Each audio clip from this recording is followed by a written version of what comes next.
আজি আমি ডিসকাস কৰিম ক্লাস 9ৰ ম্যাথছ এক্সামত ফাৰ্স্ট ইউনিট টেষ্টত কেনেকৈ বেছি নম্বৰ পাব পাৰি যেহেতু এবাৰ বৰ্ডে পেপাৰ কাটিব সেইভাবে আমি কিছুমান নিয়ম অৱলম্বন কৰাটো বহুত প্ৰয়োজনীয়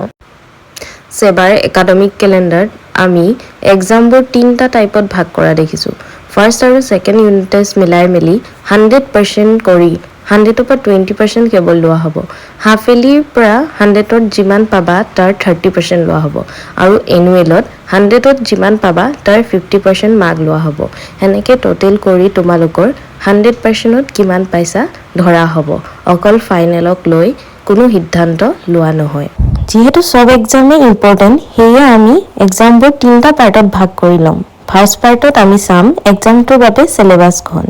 এতিয়া বৰ্তমান সেবাৰে হেখন আপলোড কৰা নাই তথাপিও সেকেন্ড পাৰ্ট কৰি আমি ভাগ কৰিম চেপ্টাৰবোৰত থকা ইচ এণ্ড এভৰি কোৱেশ্চনবোৰ হেবোৰো বহুত ইম্পৰ্টেন্ট আৰু 3 নম্বৰ পাৰ্টত আমি ইম্পৰ্টেন্ট কোৱেশ্চনবোৰ বাছি উলিয়াম যেনেকৈ বুকৰ ইনসাইড কোৱেশ্চনবোৰ আৰু প্ৰিভিয়াছ ইয়াৰৰ কোৱেশ্চন পেপাৰবোৰ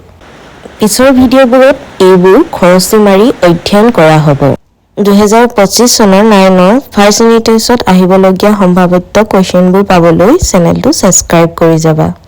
লগতে আমি ভাগ কৰা পাৰ্টবোৰৰ পৰা চেপ্টাৰৰ ইচ এণ্ড এভৰি কোৱেশ্চন নাইবা ইম্পৰ্টেন্ট কোৱেশ্চন কোনটো ভাগৰ কোৱেশ্চন লাগে আমাক কমেন্ট কৰি জনাবা নেক্সট ভিডিঅ'ত আকৌ লগ পাম এতিয়ালৈ টেক কেয়াৰ